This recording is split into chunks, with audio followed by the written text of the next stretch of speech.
Here's what nobody tells you when you get your first proper salary in the UK.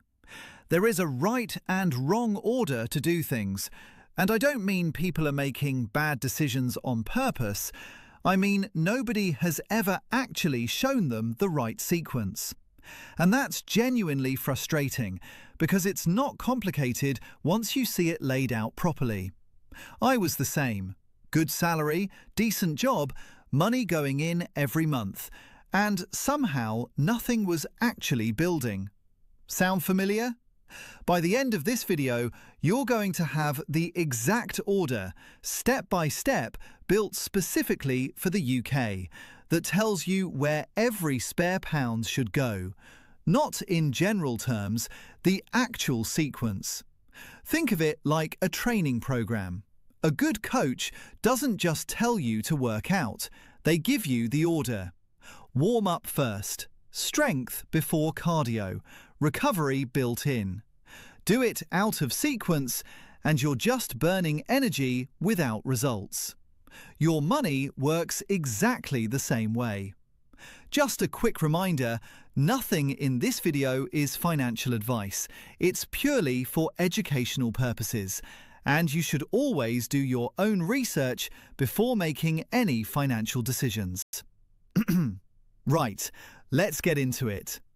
Step 1. Before anything else, you need an emergency fund. I know, not the exciting one. But hear me out, because this is genuinely the foundation everything else is built on. 3 to 6 months of your essential expenses. Rent or mortgage, food, bills, transport. That's it. Not 3 to 6 months of your full lifestyle, just the essentials. Work out what that number is for you. And this needs to be in an easy access savings account, somewhere you can get to it within a day or two if something goes wrong. Right now, some accounts are paying around 3 to 4%. So your money isn't just sitting there doing nothing. It's at least keeping pace with inflation. Here's why this step matters so much. Without an emergency fund, the first time something unexpected happens, a car repair, a boiler, a job change, you're forced to either go into debt or sell investments at the worst possible time. Either outcome sets you back months, sometimes years. Think of the emergency fund like your pre-season training. It's not glamorous, but without it, you get injured the moment the real season starts. Build it first, non-negotiable. Step 2. High interest debt. And this is the one most people get wrong when they start thinking about investing. Here's the honest truth. If you've got credit card debt sitting at 25% interest, there is no investment on the planet that reliably beats that return. Paying off that debt is a guaranteed 25% return on your money. You cannot beat that.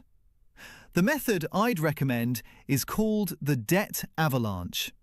You list all your high-interest debts and you attack the highest interest rate one first, making minimum payments on everything else.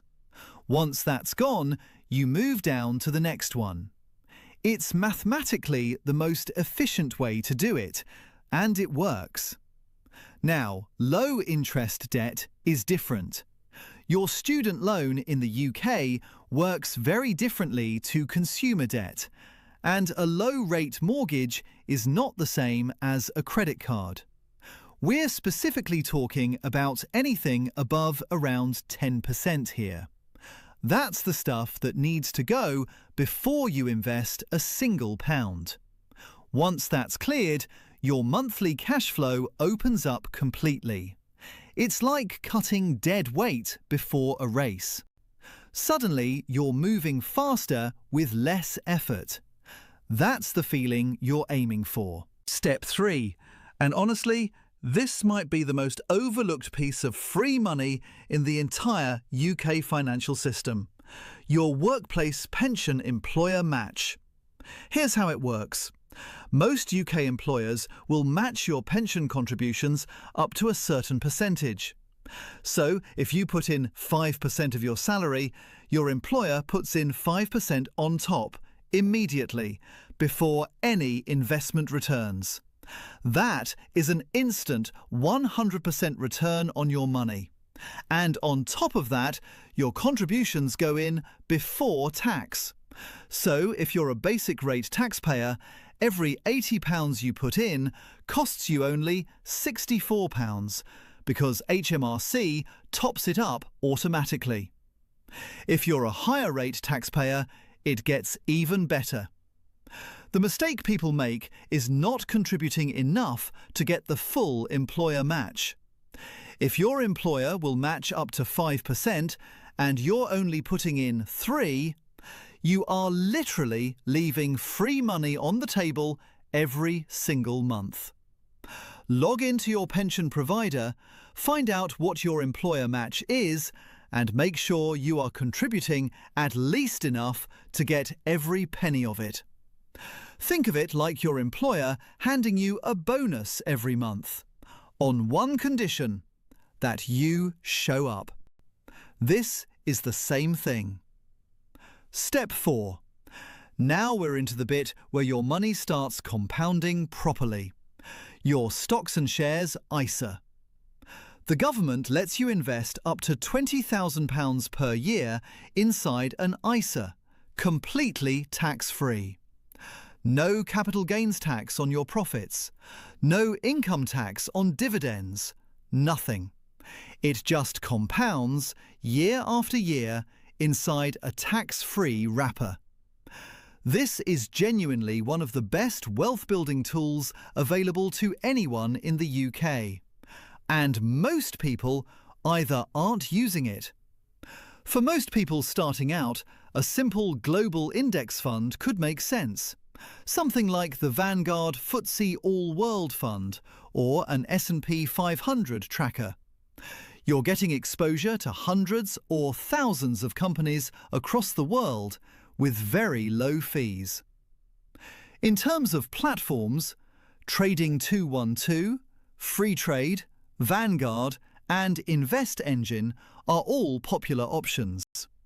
Each has slightly different fee structures depending on how much you're investing, so it's worth a quick comparison for your situation.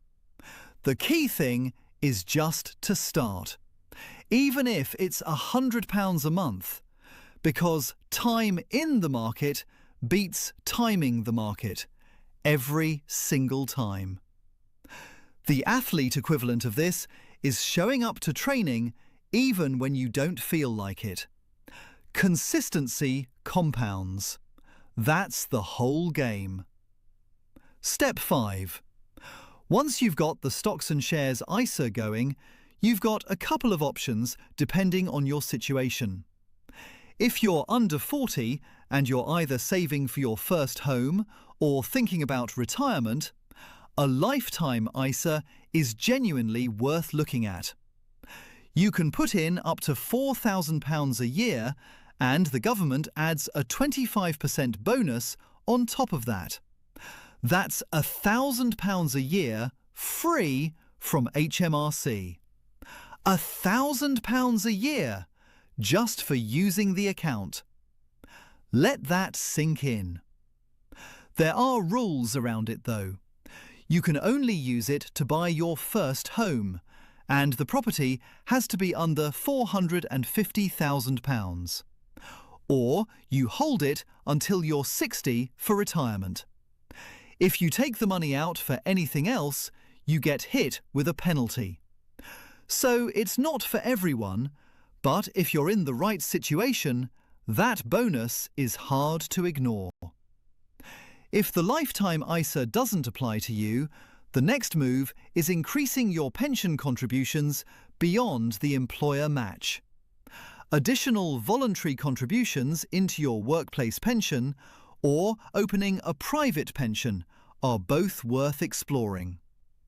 This step is about stacking your tax advantages. Every pound you keep from the taxman is a pound that compounds for you instead. Step 6. And this is the good problem to have.